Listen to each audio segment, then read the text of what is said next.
What do you hope to do to it that will somehow improve it, if that's the right way to say it?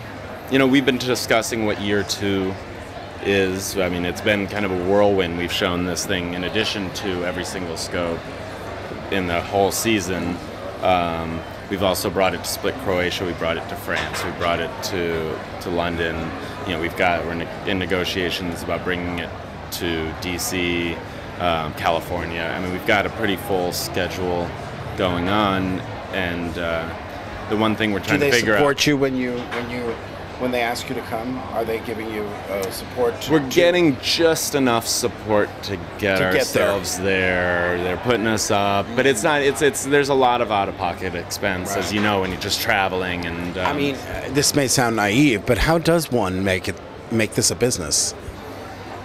I mean, right now it's a labor of love, and we're trying to figure out ways without, you know, part of our, you know, we have a manifesto where we're like, PAM will never sell out. Right. And PAM has not sold out, but it's like, how do we engage? And you know, we've talked with various advisors where they're like, oh, you can engage an advertising model, you can have you know, why don't you charge a membership fee, you know, and it's like, you know, no, that would break it, that would break the energy that's around it. But we still want to, you know, and we have 30%.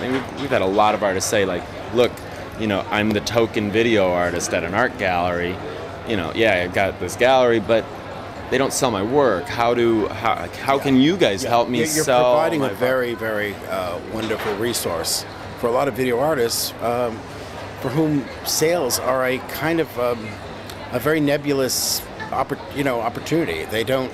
It's not static work that you can just you buy and look at, hang on the wall. You know, I mean, video art is. It has to be an experience if it's done right, and few people have the space or the time or the inclination to run a video 24 hours. You know, I mean, the interesting thing about video, I mean, you can look at video 10 years ago where, you know, there were the plasma screens that there are today. Video now isn't functioning in that kind of sculptural space, the console that TVs used to be set into. Now it's more video functions in painting space. So, you know, I go to more and more homes of collectors where they're, you know, you see the wall, you go into their house and they have all this beautiful art all over the place, beautiful painting or wallpaper or whatever, and then you see the screen sitting on the wall and it's off and it's just this empty black space. And I always go like, why don't you have something going on there? I mean, even, you know, just something to fill. Well, they might, space. But they turn it off, right? No, but most of the time they don't. They are not video collectors. Oh, I see. You know, it's just a device. Yeah. You know, it's like, how much is a plasma screen, really? You know, a couple grand. You know, for somebody, you know, for some of these people, that's, you know, a walk in the park. Sure. And, you know, so it's like, yeah, it's got moving parts. And it seems a negligible investment for even the budding collector of video art. Yeah. I mean, it's an essential screening device, and and then they could create their own sort of PAM. Well, and that's where PAM, you know, that's a side of where maybe we're thinking, you know, like, how can we create a consumer application for it? And, you know, but mainly we're just concentrating on the artists right now because we feel that's what the project's all about. That's what we want to support. You know, we're trying to support the artists, get them together. And try and, you know, it's an archive. Do you continue to work as a curator in some sort of institution? I've never been an institutional curator. Okay. I've been always an independent outsider. So you had curator. a great sort of a coterie of artists from whom you could draw and build the site.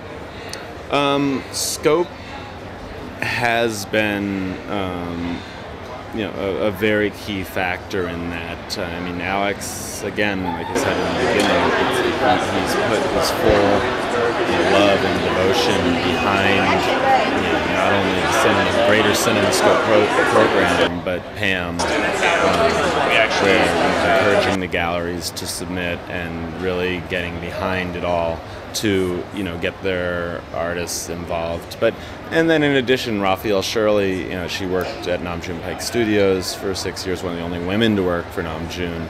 Aaron Miller was Gary Hill's assistant and teaches at Alfred University, where they're pumping out some of the best young video new media artists on earth. And same thing with Chris Borkowski working up in Buffalo. And you're here. I'm here. Chris is here. Raphael is here. Okay. And Aaron's still teaching up. Now, is CinemaScope still the parent sort of, or the umbrella for PAM? Yes, and like we have two, in addition to, because PAM is its own thing, but, it's like, because the rules are so light, I guess you can say, we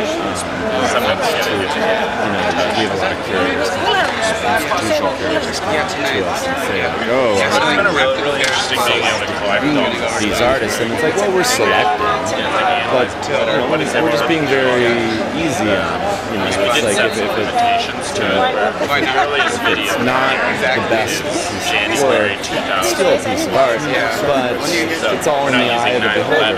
There's stuff in the box that I personally don't like, but I see time and time and time again people going to and clicking on and watching the entire thing on, and then seeing somebody else go and play it again, and it's just like, I don't like that video, and I've got a very strong opinion, and it's, so it's like, who's to say 20 years from now, what is the important work? Who are the important artists? Right now, I'm just like, I'm just gathering and trying to get it before that video artist stops making video art, because all of a sudden his paintings take off. Yeah.